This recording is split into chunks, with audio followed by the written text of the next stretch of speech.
नमस्कार मित्रांनो, मी अनमोल. तुम्ही बघत आहात तेजस अनमोल आर्ट्स व्लॉग चॅनल. आणि हे जे वन आहे, आजचे जे वन आहे ते 2024 सालाचे सगळ्यात शेवटचे वन आहे. त्याचं नाव आहे रास क्रीडा. तर मित्रांनो, मी तुमच्यासाठी स्पेशल मी आज वन शूट करण्यासाठी लवकर आलेलो आहे. कारण की नाही का, खूपच साऱ्या मूर्त्या आहे इथं वनवरती ठेवलेल्या आणि ते जेव्हा लाईट लागतात तेव्हा ते म्हणजे व्यवस्थित दिसत नाही. म्हणून मी नॅचरल लाईट मी तुम्हाला ह्या मूर्त्या दाखवतो आहे. आणि तर चला मित्रांनो, आता आपण ह्या मूर्त्यांची थोडक्यात माहिती मिळवून घेऊ. तर मित्रांनो, आजच्या वनावर आहे राधाकृष्ण यांची मूर्ती आहे. अजून त्यांच्याकडे गवळणी आहेत. अजून त्यांच्याकडे सवंगडी म्हणजे मित्र सुद्धा आहे. आणि त्यांच्यासोबत मीराबाई आहे आणि गाय आणि गोहरा सुद्धा आहे.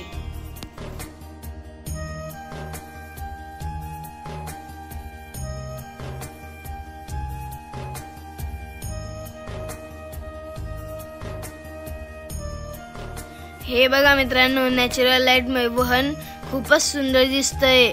आणि आपल्या आजच्या व्लॉगची स्टार्टिंग इथूनच होते.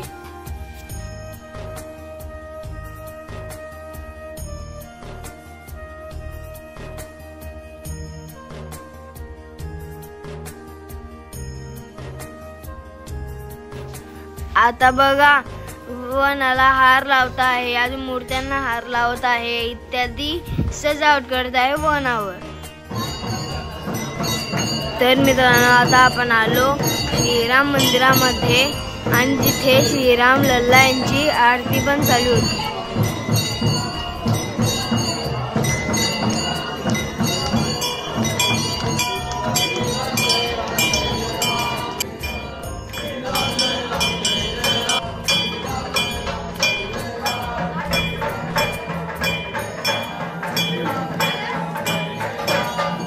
हे बघा मित्रांनो, श्रीराम मंदिरामधली रांगोळी, त्याच्यामध्ये राधाकृष्ण यांचा देखावा केलेला होता.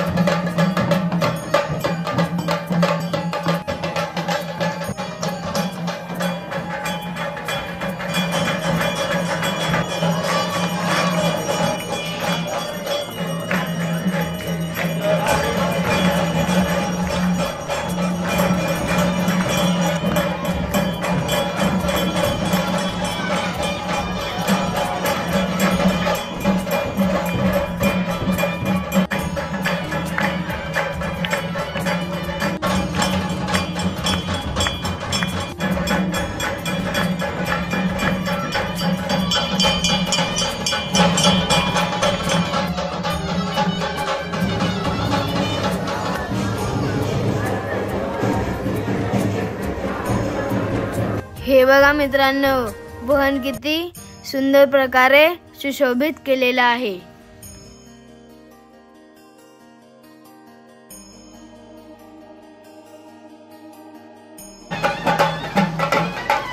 तर आतापर्यंतच्या वनावरती का उत्सव मूर्तीची स्थापना होत होती.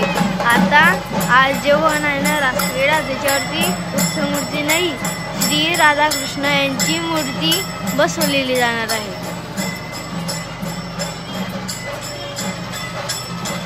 आता ही जात आहे ना मूर्ती, ती राधाकृष्ण यांची मूर्ती आहे. आता ती मूर्ती वनावरती ठेवली जाणार आहे.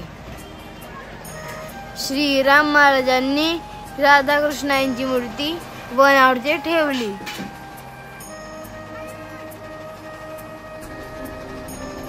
मित्रांनो, सर्वांनी दर्शन घ्या.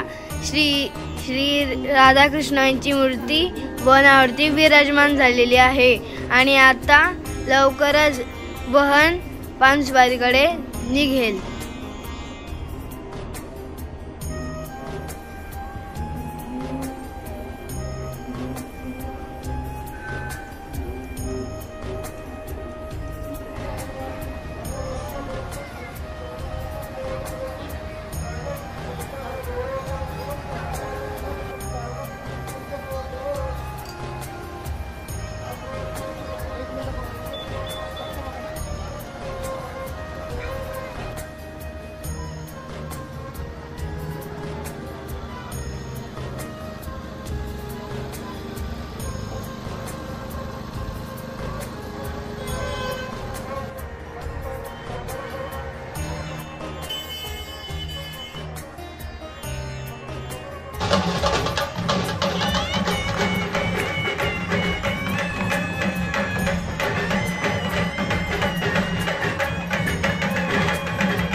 तर मित्रांनो, आता 2024च्या शेवटच्या वनाची सुरुवात झालेली आहे.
तर मित्रांनो, आपण वनासोबत अजून एक गोष्ट कॅप्चर करणार आहेत.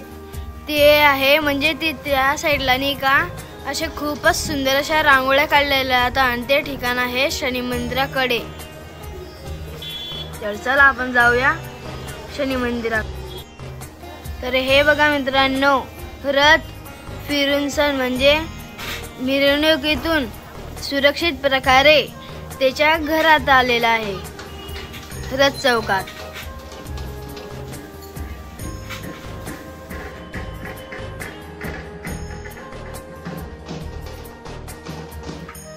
तर मित्रांनो, आपण आलो शनी मंदिर भागात आणि मी लवकर येण्याचं कारण म्हणजे इथे खूपच सुंदर अशा रांगोळ्या काढलेल्या जातात आणि ते मी म्हणजे जेव्हा वहन येतं ना तेव्हा ते नीट दाखवू नाही शकत, म्हणून मी आज लवकर आलो, मी आणि दादा.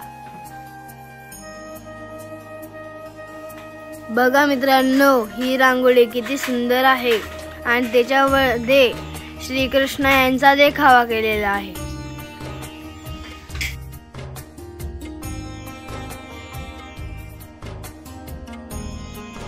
ह्या एरियामध्ये खूपच रांगोळ्या काढलेल्या जातात, म्हणजे खूपच, आणि बघणाऱ्यांची पण गर्दी खूपच राहते.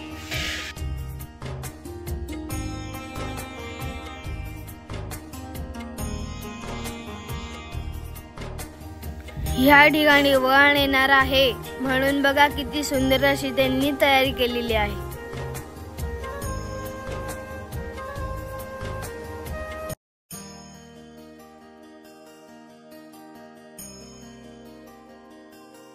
बघा मित्रांनो, किती सुंदर अशी रांगोळी काढलेली आहे. त्याच्यामध्ये निसर्ग आहे, अजून धबधबा आहे आणि त्याच्यामध्ये 2 बदक पण दाखवलेले आहेत.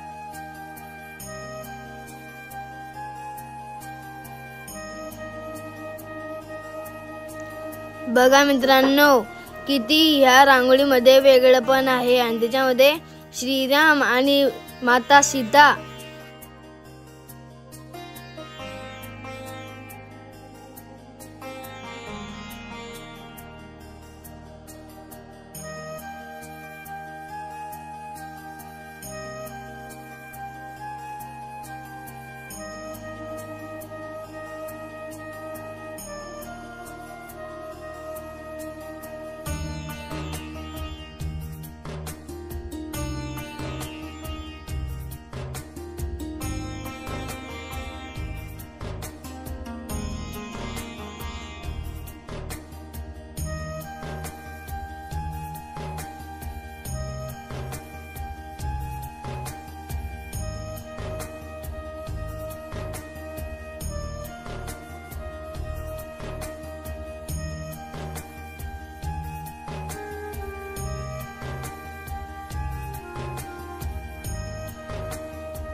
ह्या रांगोळीने सर्वांचं लक्ष वेधून घेतलं।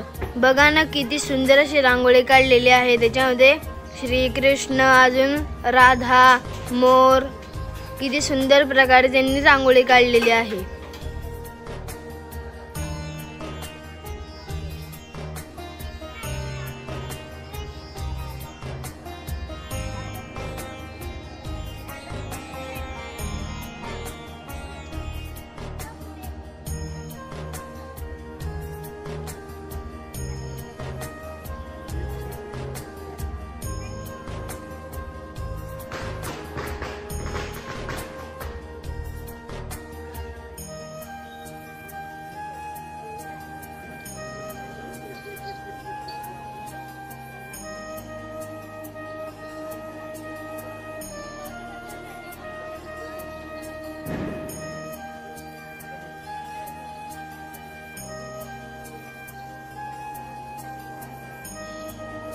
बघा हे रांगोळी किती सुंदर अशी सजवलेली आहे फुलांनी।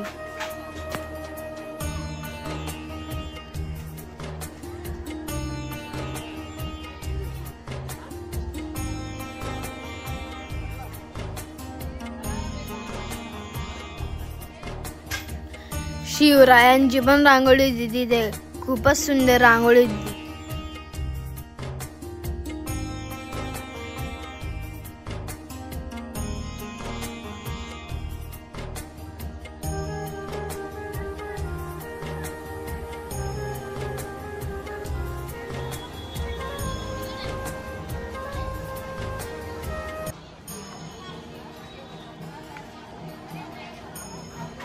शनी मंदिर ते दुर्गा माता मंदिरापर्यंत येऊन गेलो, इतक्या रांगोळ्या होत्या तिथं।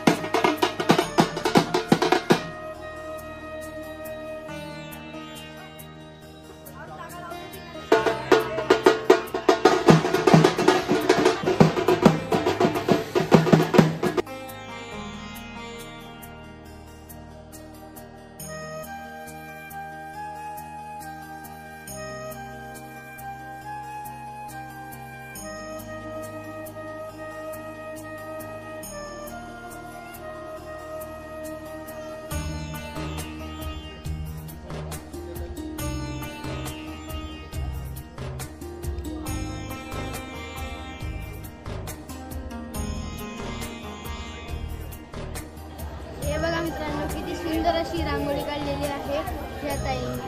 त्यांचं नाव काय? भारती सपकाळे। भारती सपकाळे ह्या ताईंनी खरंच खूपच सुंदर अशी रांगोळी काढलेली होती।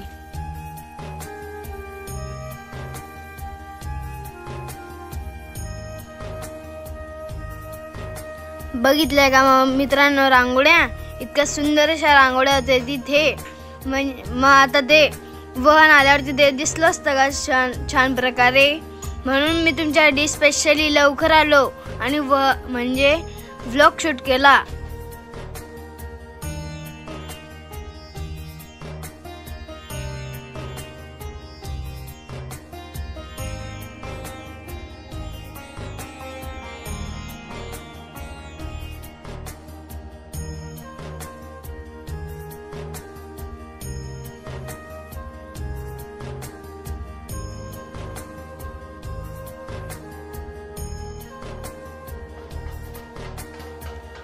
तर मित्रांनो आजचं जे वन होतं ते ह्या सालाचं शेवटचं वन होतं, त्याचं नाव होतं रासक्रीडा। आणि या दिवशी जळगावमध्ये दिवाळी साजरी होते।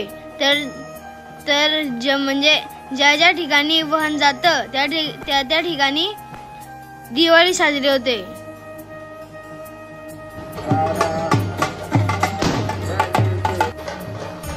तर मित्रांनो आपण पूर्ण 11 वाहन आणि त्याच्यामध्ये एक रथ आपण पूर्ण कॅप्चर केले आणि ब्लॉग शूट केला आणि आपली सिरीज पण कंप्लीट झालेली आहे हे शेवटचं वाहन कॅप्चर करून। आणि तुम्ही मला प्रोत्साहन देत जा, म्हणजे व्हिडिओना लाईक करत जा, सबस्क्राईब करत जा आणि मी जे ड्रॉइंगचे व्हिडिओ बनवतो त्यांना पण लाईक करत जा, सबस्क्राईब करत जा। आणि मी काय अजून सुधारणा केली पाहिजे व्लॉग्समध्ये, अजून ड्रॉइंगमध्ये, ते पण तुम्ही मला कमेंट बॉक्समध्ये सांगा। तर मित्रांनो, तुम्हाला व्लॉग नक्कीच आवडलेला असेल तर लाईक करा, सबस्क्राईब करा आणि हो कमेंट बॉक्समध्ये जय श्रीराम लिहायला विसरू नका।